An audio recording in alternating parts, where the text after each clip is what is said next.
Logic will get you from A to B, but imagination will take you everywhere. Those were the words of Albert Einstein, speaking on the power of imagination, which leads to innovation, which in turn leads to development. This thought informed the organizing of MotivaComedy Students Entrepreneurial Summit, Moses 2024, themed Mindset Change from Job Seekers to Job Creators. This event took place at the Afe Babalola Auditorium in the prestigious University of Lagos on December 4th, 2024. It was the first ever edition to take place in a campus. The event was geared towards educating and empowering young people and the next generation of entrepreneurs, innovators, and game changers in society.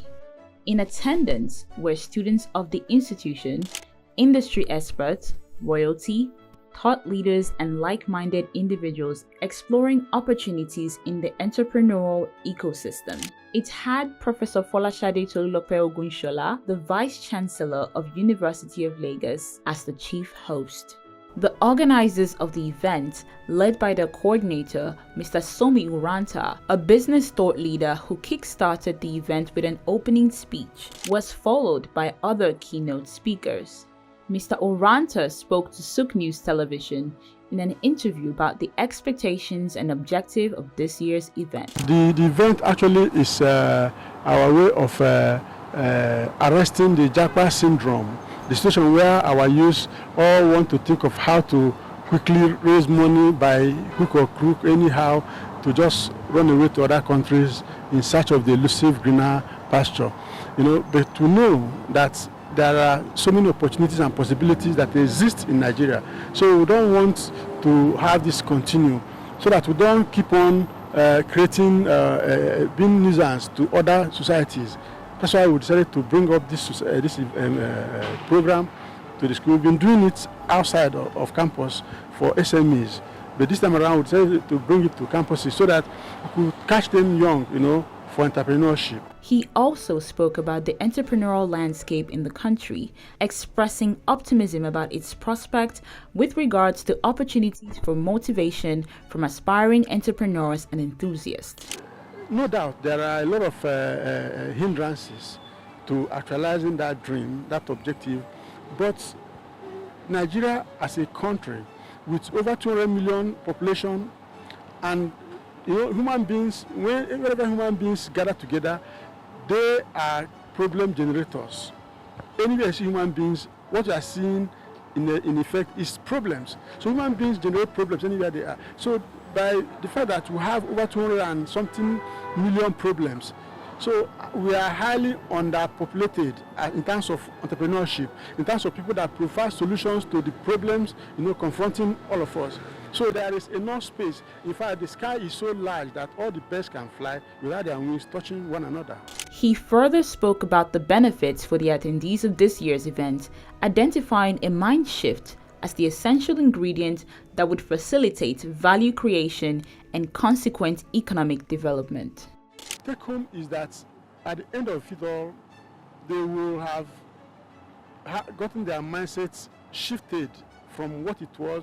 But before now, they may be thinking of how to finish school, go and start looking for a job.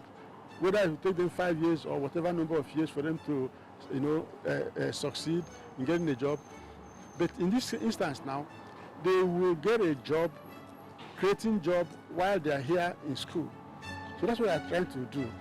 If we're able to change the mindset, because it's about mindset. If we're able to change their mind, which is taking place now, it will help them to get oriented on how to use their skills, give the commercial presence, and start making money while in school, without also affecting the program.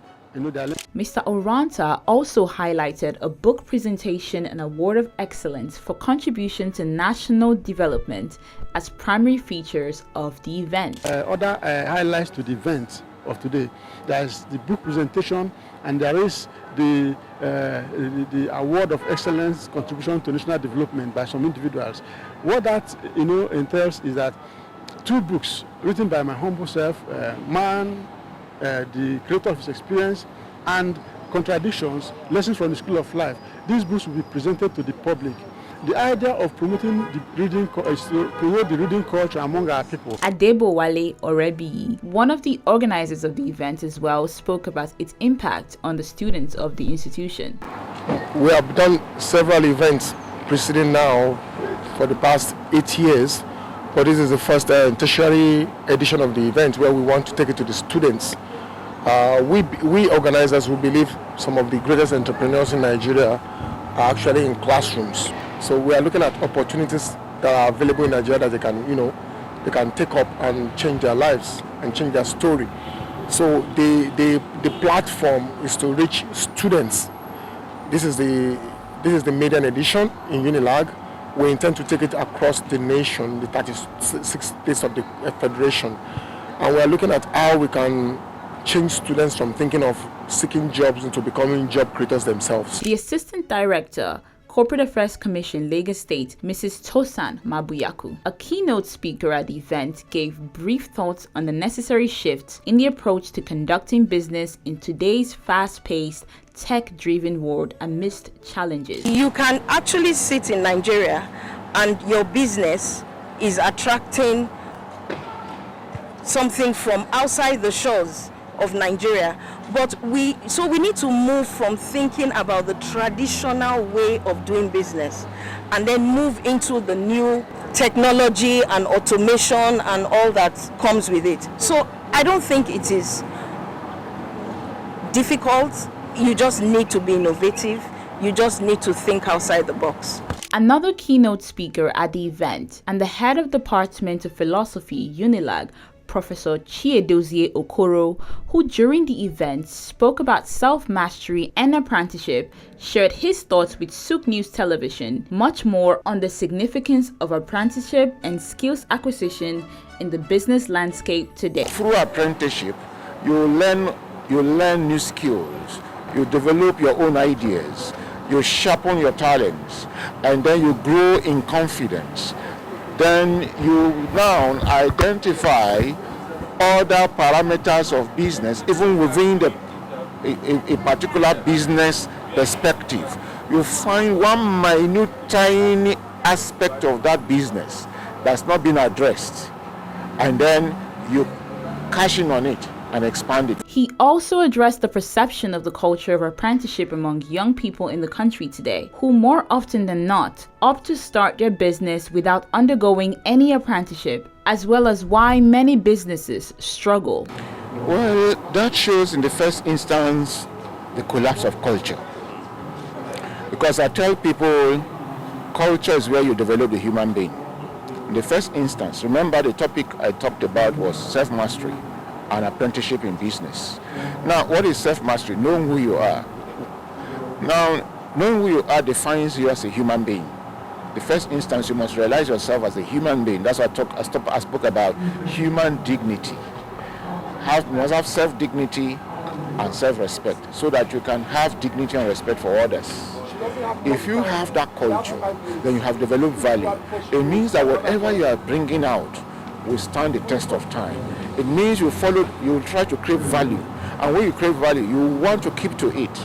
Instead of cutting corners on your goods, you will get more innovative on how to give more efficiency on your product. We are not well educated. That business is about value, it's not about profit. The value that you give to people is what they are buying, is what they are asking for. But in Nigeria, we are looking for profit. And as soon as we key into profit and we are not making profit, we get frustrated. We cut more corners and more corners. And so that's why businesses in Nigeria don't last.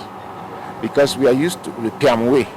Instead of getting innovative, thinking of more efficient ways, better ways of producing quality goods at cheaper rates.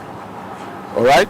We rather think of how to cut corners. In the process, we lower the quality, and then again, while I spoke about our culture, we have lost shame. The Director, Inspection and Monitoring, Ministry of Tertiary Education, Dr. Yemisi Omoleye, who was a special guest at the event, shared her thoughts on the significance of the event in addressing entrepreneurial zeal among enterprising young people. This program is quite laudable in the sense that, it's like putting a right peg in the right hole, in the right program for the right time. This is the time we need to ginger or to encourage our young ones to cultivate the innovation activities, because they are the ones to eradicate all those obsolete ideas. They are the ones to bring in new things, new ideas, to have the right mind. By having the right mind, and they're having the right, and they're going to be equipped with right skills. With that, the world will change. Education in the classroom is not the only thing this time around. Like the other guest lecturer said about the apprenticeship. They must learn a lot of skills, different skills that they can acquire and will move them forward, so that they're able to forge ahead and to compete, with others, even in other countries. MotivaComedy Students Entrepreneurial Summit, Moses 2024, was indeed a time of inspiration for the attendees, as the electrifying events sated the curious minds that were in attendance. Other highlights of the event were a book presentation, an award of excellence to deserving individuals, as well as a selection of the best business pitches by attendees, who would get 3-month apprenticeship, mentoring, and a startup fund to expose their business ideas to the larger Nigerian community. It ended with a vote of thanks by the organizers and a photo session involving keynote speakers, special guests, and organizers. According to the organizers, the University of Lagos is just a takeoff point for what is expected to be taken round Nigerian tertiary institutions in the 6 geopolitical zones of the country. Antonia Umor, Sook News Television.